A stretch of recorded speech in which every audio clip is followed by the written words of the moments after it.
Winston S. Churchill, The World Crisis, Volume 5, Chapter 12, The Invasion of East Prussia. The command of the Russian Northwest Front was entrusted on the outbreak of the war to General Zielinski, who, in the capacity of Chief of the Russian Staff, had a year before made the final secret arrangements with the French for the cooperation of the two allies in such a war as had now begun. General Zielinski, from his headquarters at Bialystok, controlled from the 12th day of mobilization at least 10 army corps and 10 cavalry divisions. It was his intention to invade East Prussia and overwhelm its defenders without losing a single hour. He divided his troops into two nearly equal armies. On August 17 he ordered the advance of the First Army from the Niemen line and 2 days later that of his Second Army from the line of the Narew.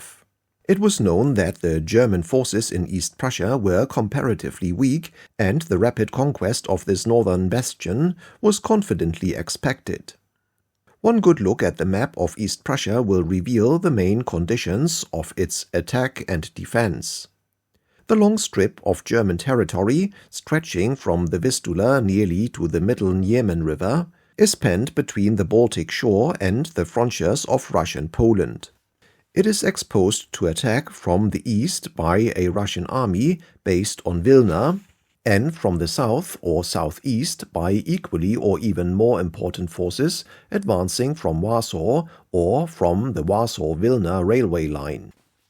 The generals who were to lead the two armies upon what the Russian High Command in its expansive moments called a gigantic raid had been chosen for their reputed energy and resolution.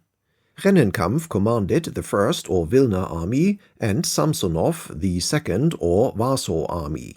Both these generals were supposed to be the pick of the Russian service. Both had distinguished themselves as dashing cavalry leaders in Manchuria. Unhappily, they had been personal enemies since the Manchurian campaign, when a fierce altercation, descending to fisticuffs on the Mukden railway platform, had occurred between them about an alleged failure of Rennenkampf to support Samsonov at a critical moment. The responsibility for concerting the movements of these two armies and of ensuring the best relations between their leaders dissolved with peculiar weight upon General Zielinski. All the troops of these great armies had left their various concentration areas by the 13th or 14th and were diligently marching westward and northwestward to the invasion of Germany. The defense of East Prussia in this grave hour had been, as the reader will remember, entrusted to General von Prittwitz. His nickname, der dicke Soldat, the fat soldier, was not impressive. He had at his disposal the 1st, 17th and 20th Corps and the 1st Reserve Corps, with one additional division and one cavalry division, and he could draw from the garrisons on the Vistula and from the fortress of Königsberg perhaps 4 or 5 detachments of partially mobile troops, each equaling about a brigade. These forces constituted the German Eighth Army, which must now sustain the assaults of Russian hosts 2 or 3 times its numbers. The difficulties of Prittwitz were aggravated by the fact, obvious from the map, that whatever troops were sent to attack or arrest Rennenkampf in the north ran the risk of being cut off by the advance of Samsonov from the southwest. But for this, as for other problems, Schlieffen had left a plan. At a certain stage in their advance, the Russian armies must find themselves inevitably divided by the 50-mile chain of the Masurian lakes. At this point they would have no lateral communication, and would be for several days entirely separate entities. The German plan, according to Schlieffen, was to throw the whole army at this juncture at whichever of the two Russian armies came first within effective striking distance, and then using the superbly organized railway system of East Prussia to go round and strike the other. Many a war game, with all its attendant railway timetables, had been played upon this well-known theme in the years before the war. Here too, on a smaller scale, the Germans had a war on two fronts. Whatever happened in these serious preliminary battles, it was Prittwitz's duty not to be cut off, or so mauled at or near the frontiers that he could not, if the worst came to the worst, form a continuous fighting front behind the Vistula. A situation at once delicate and momentous, requiring the highest qualities, but offering also the most brilliant opportunities to a commander-in-chief. The task was one in which Marlborough, Frederick the Great, Napoleon, or the Lee-Stonewall-Jackson combination would have rebelled, but in which General von Prittwitz felt himself from the outset overweighted. He compromised, therefore, by sending the 20th Corps to await the Warsaw Army and his 1st Corps to delay Rennenkampf, while holding the rest of his forces in a more or less central position. The commander of his 1st Corps, General von François, ultimately to prove, as we shall see, the real hero of Tannenberg, was a man of independent and unruly temperament. He could not bear to yield up the sacred soil of the fatherland to the Cossack hordes. The streams of refugees, the lines of burning villages aroused him and his soldiers in an intense degree. He vehemently urged Prittwitz to allow him to strike Rennenkampf as soon as he had crossed the frontier and to send all the rest of the 8th Army to his aid. There would be time afterwards, just time, to get back and turn on Samsonov. For this counsel he could indeed cite the letter and the spirit of this particular Schlieffen plan. After cruel heart-searchings, Prittwitz allowed himself to be persuaded by his adventurous and half-defiant subordinate. He compromised again by leaving the 20th Corps to wait for Samsonov and allowed his other 5 divisions to join François for the battle. It was not long delayed. During the 17th and 18th, Rennenkampf's masses poured across the frontier and after a fierce preliminary encounter at Stallupönen, drew up for battle on the 20th before the town of Gumbinen. That day was fought a battle between 7 German and 8 Russian divisions. Footnote: a Russian division was larger than a German one, 16 battalions to 12, but had fewer field guns, 48 to 72, and no heavy guns as the Germans had. End of footnote. Which, though it passed almost unnoticed in the pandemonium of Europe, set in motion several chains of causation, violently and even decisively affecting the whole course of the Great War. Very few people have even heard of Gumbinen, and scarcely anyone has appreciated the astonishing part it played. The fortunes of the day were piebald. François, with his 1st Corps, surprised the Russian right at dawn and beat it back for 7 miles in disorder.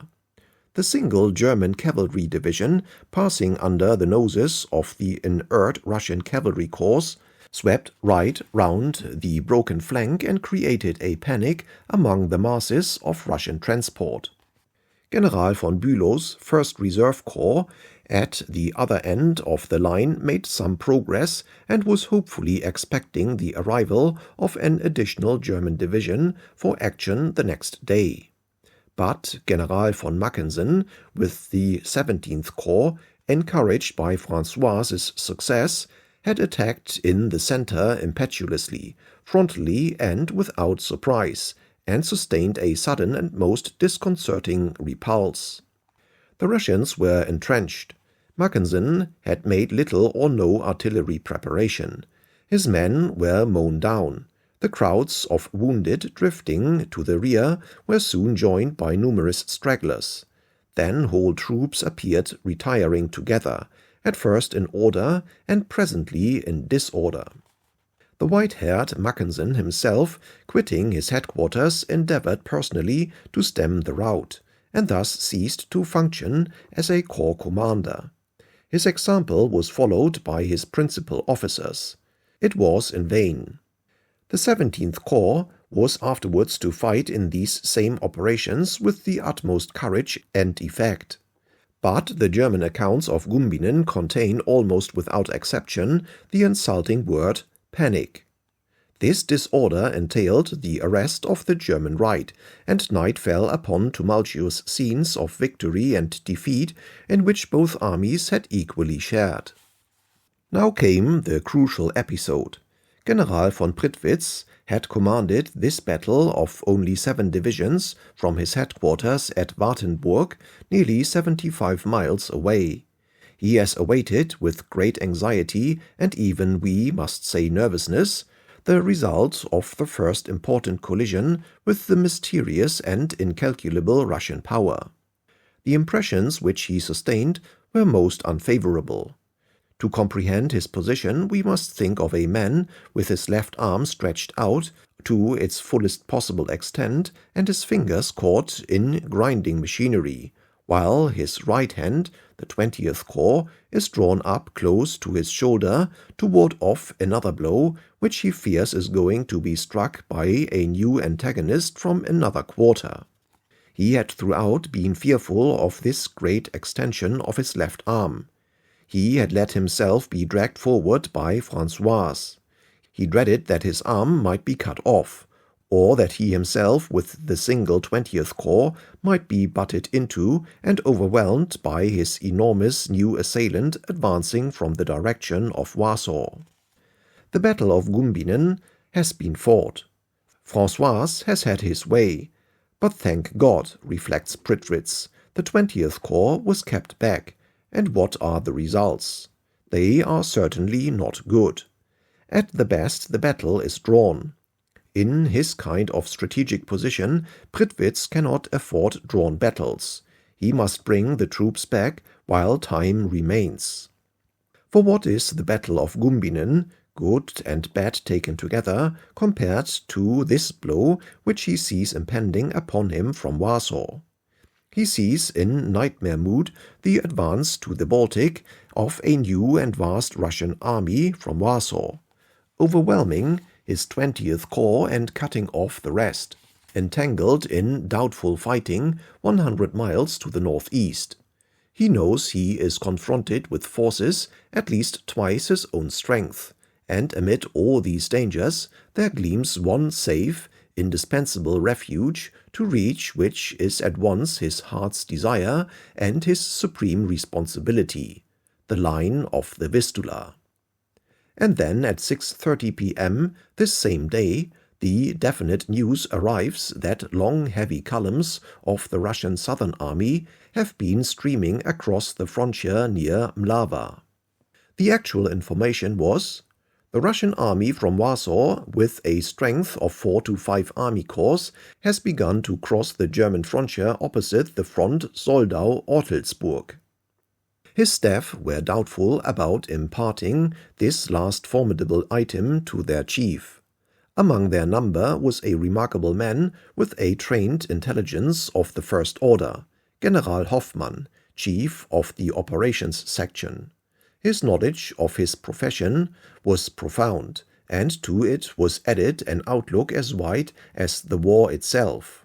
No clearer brain or more discerning eye could be found in the elite of the general staff. His was the mind behind most of the German plans on the Eastern Front. We shall often recur to his sagacious wisdom. General Hoffmann has recorded an illuminating conversation which he had with his colleague, Grünert, upon the unpleasant news from Mlawa. "Too stiff a dose for our venerated leader," says Hoffmann, or words to that effect. "Impossible to withhold such information from a commander-in-chief," opined Grünert. It had moreover already reached him. "I suppose, gentlemen," said General von Prittwitz, when he had summoned them to his office, "you have also received this fresh news from the southern front." And then he added in vehement decision, "The army is breaking off the battle and retiring behind the Vistula." Hoffmann and Grünert were for renewing the fighting at Gumbinnen on the 21st. François and the other generals on the field were furious at the idea of breaking it off. They felt sure they could turn both the Russian flanks and beat Rennenkampf soundly on the second day, even though the 20th Corps has been denied us. But Prittwitz had made up his mind. He was determined to break off the battle and to retreat by a long night march out of all contact with the enemy. Had Prittwitz relied upon his competent staff and acted only with them, he might yet have been carried through his perils. But at this moment he took independent action.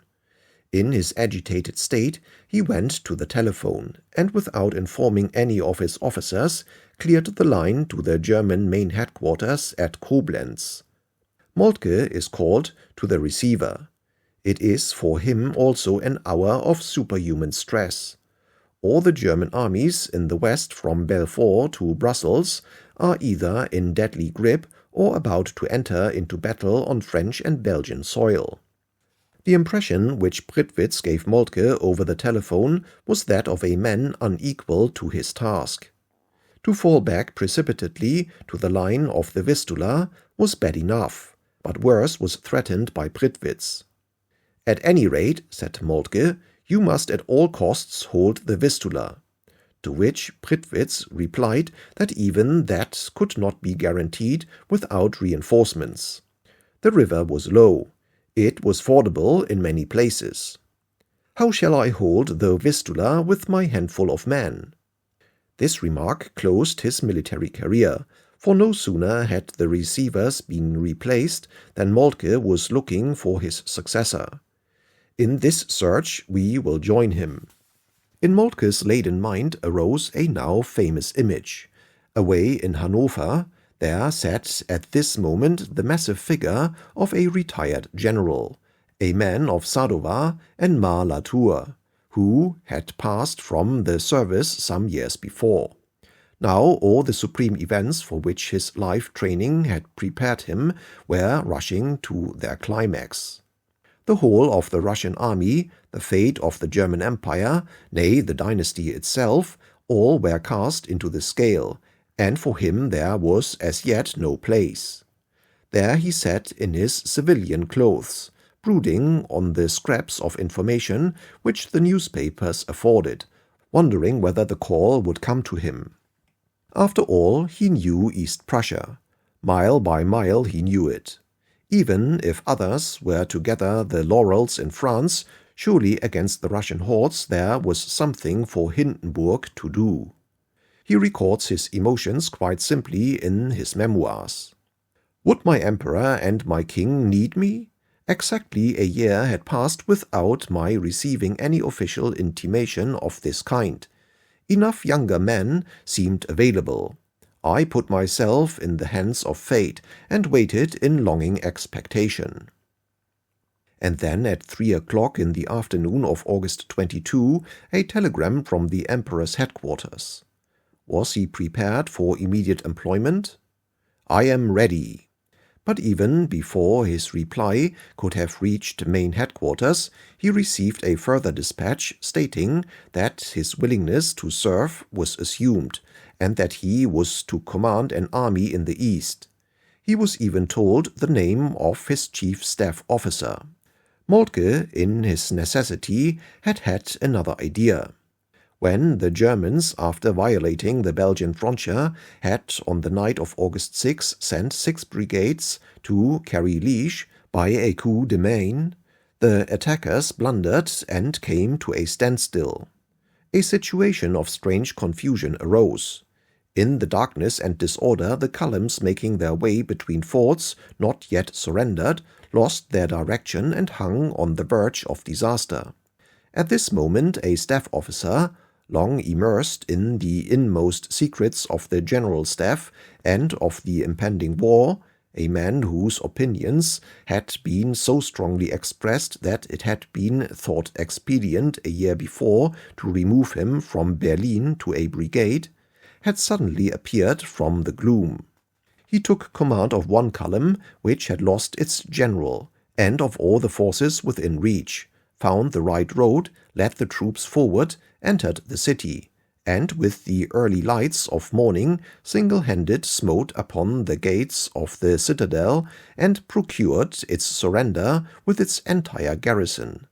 Here surely was a man versed in every aspect of staff work, acquainted alike with its largest and smallest propositions, and now showing qualities of action and audacity in actual contact with violent events.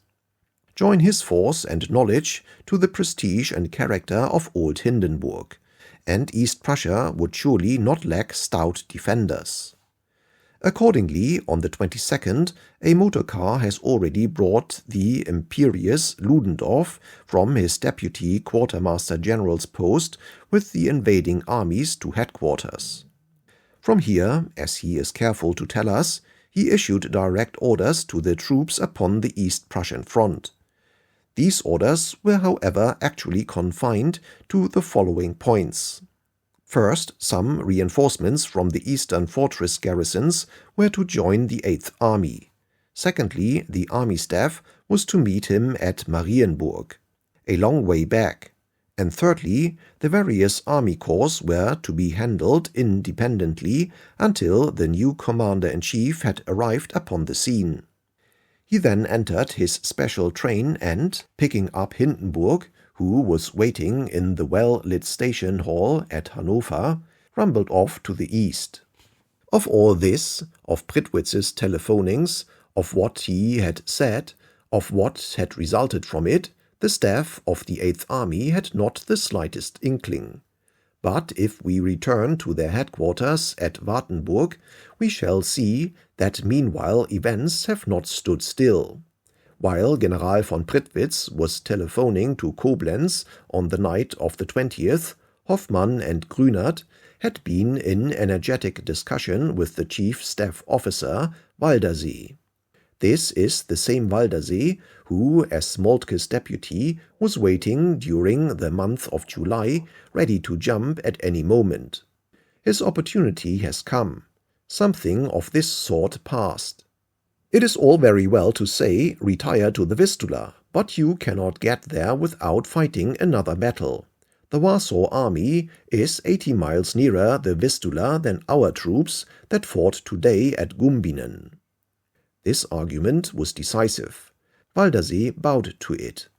Prittwitz, reappearing, was persuaded that he must fight another battle even to retreat. He became more composed. Under the impulse of Hoffmann, a series of movements was planned which would strain to its utmost the long-prepared organization of the East Prussian railways, but which practically without alteration marshaled the forces for the Battle of Tannenberg. All the troops which had fought at Gumbinen were to break contact with the enemy and retire as fast as possible. François, with his victorious First Corps and the 3rd Reserve Division also, were to entrain 20 miles west of the battlefield. And these troops, in 48 hours, were to be carried round the railways towards the right flank of the 20th Corps, watching the Warsaw front. Mackensen, with his somewhat smirched 17th Corps, and Bülow, with his 1st Reserve Corps, were to retire by march as fast and as far as possible with a view to turning southward to join the left of the 20th Corps, if circumstances should require or permit. Thus, on the night of the 20th, Prittwitz's decision to retire behind the Vistula has already been cancelled by him, and every move made by his staff has well and truly laid the foundations of a tremendous military event. But mark what follows. Prittwitz did not tell his staff what he had told Moltke. He did not tell Moltke that he had changed his mind. He left the Supreme Command under the impression that retreat to the Vistula was his final word, and since no contradiction or explanation came from his staff, it was assumed that they were all in agreement with their chief. This, apart from Prittwitz's agitated manner, emphasized to Moltke the gravity of the position. He acted immediately and did not think it worthwhile to impart his decision either to the moribund commander or his discredited army staff. They would know soon enough. Thus, from the 20th to the 22nd, when Prittwitz received the abrupt news of his dismissal, neither Moltke nor Prittwitz knew what the other was doing, though in fact it would have been deeply interesting to both. When, on the evening of the 23rd, Ludendorff bustled into the decapitated headquarters of the Eighth Army, which he had summoned to meet him at Marienburg, he received from General Hoffmann the report of the troop movements actually in progress. He agreed with them all. He found nothing to add and nothing to take away. He had expected to find a paralyzed staff and a drifting army. He found the board set with rare skill and decision for immediate battle. I found him, says Hoffmann, extremely surprised to learn that all the instructions and orders necessary for the intended attack on the Russian Warsaw Army had already been given. This assertion of General Hoffmann has not been challenged by any of the voluminous writings which Ludendorff has given to the public. It was natural that an officer called from the exciting scenes of Liège and newly considering the problem on the Eastern Front should wish to reserve his opinion till he arrived at his new headquarters. Ludendorff would have been most imprudent to have prescribed a battle combination from a distance. But the facts are clear, namely that upon his arrival with Hindenburg at the new Eighth Army headquarters, all the movements necessary to the Battle of Tannenberg were already in progress. Let us in a nutshell repeat what these movements were. 3 of the 7 German divisions, which fought at Gumbinnen, were rallied round to the right and left of the 20th Corps, opposite the invasion from Warsaw. The other 4 were marching westward so as to be able to take their positions upon its left. Hindenburg and Ludendorff found themselves with 9 divisions, spread or about to be spread, in a crescent formation facing southeast, and into the midst of this crescent the Russians from Warsaw were steadily marching.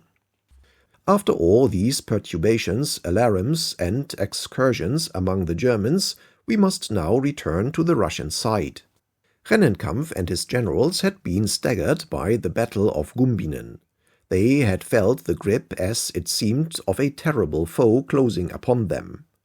Suddenly, for no reason which they could perceive, the grip had relaxed. The Germans had retreated. They had vanished completely away. They had abandoned the field, leaving their dead and wounded behind. Where had they gone? That might be found out later. Why had they gone? There was the mystery. But there was one explanation, an explanation gratifying to Russian sentiment, comforting to their highest hopes. The repulse, the heavy losses of Mackensen's corps, had communicated a panic to the German army. They knew they were beaten. They had accepted the fact that they were absolutely outnumbered by the might of Russia. They were retreating with all speed and preserving their forces for a struggle far inside their own country. A surge of intense relief and elation rose in the Russian command. Henceforth they had beaten troops in front of them, troops who had not merely lost a battle, but thrown away a victory almost in their grasp, troops obeying an inexorable strategic compulsion to retreat. Let us then sum up the consequences of Gumbinnen. It induced Prittwitz to break off the battle and propose a retirement to the Vistula. It provoked Moltke to supersede Prittwitz. It inspired Moltke to appoint Hindenburg and Ludendorff, and thereby set in motion the measureless consequences that followed from that decision. It procured from Hoffmann and the staff of the Eighth Army the swift and brilliant combination of movements which dictated the Battle of Tannenberg. It imparted to the Russian command a confidence which was in no way justified. It gave them an utterly false conception of the character, condition, and intentions of their enemy. It lured Zielinski to spur on Samsonov's marching army. It lured Samsonov to deflect his advance more to the west and less to the north, that is, farther away from Rennenkampf, in the hopes of a great scoop-up of the defeated Germans. It persuaded Rennenkampf to dawdle for nearly 3 days on the battlefield in order to let Samsonov's more ambitious movement gain its greatest effect, and it led Zielinski to acquiesce in his strategic inertia. But far wider and more fateful consequences followed in the general war.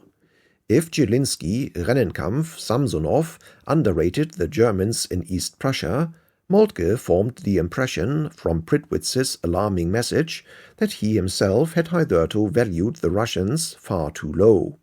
If a German army of 7 divisions could be so smitten in a single day of straightforward battle that the army commander, with the agreement, which was naturally assumed, of his trusted and deeply instructed general staff officers, including the hitherto cherished Waldersee, thought only of retreating to the Vistula, obviously all the calculations of the strength necessary to defend the Eastern Front must be revised. This conviction seems to have dominated Moltke's mind during the 5 or 6 days' convulsion which followed in France. He had already a tender conscience about his pre-war arrangements with Conrad. At the first moment when he could see daylight in France, he must transfer large reinforcements to the east. More than that, he must insist upon an immediate offensive by the Austrian armies.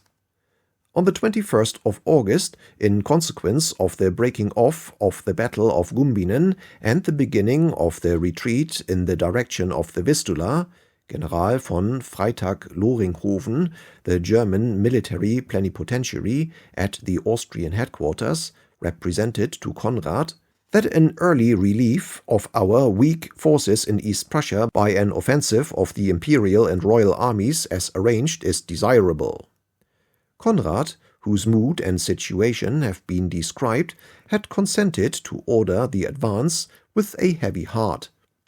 Instead, he remarks, of the support hoped for from the Germans, the position was reversed, and he saw himself obliged to relieve them by an offensive, the success of which, in view of the numerical superiority of the enemy, was doubtful.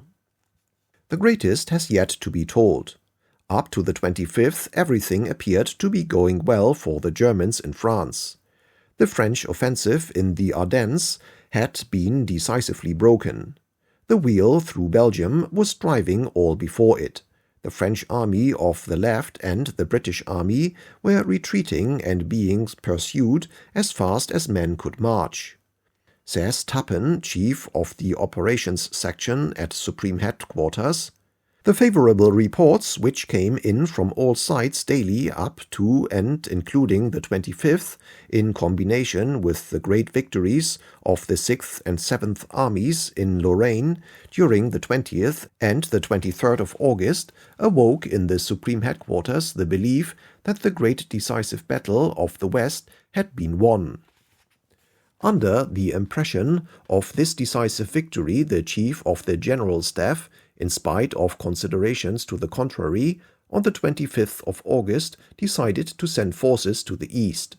6 corps were allotted for this purpose, among them the 11th and the Guard Reserve Corps. The commanders of the 2nd and 3rd Armies, in full confidence of having won victories, raised no objection to parting with these 2 named corps, and as they had been engaged in the investment of Namur, they were immediately available. The other 4 corps, 2 from the center and 2 from the left wing, could not be sent at once, as they had to be disengaged.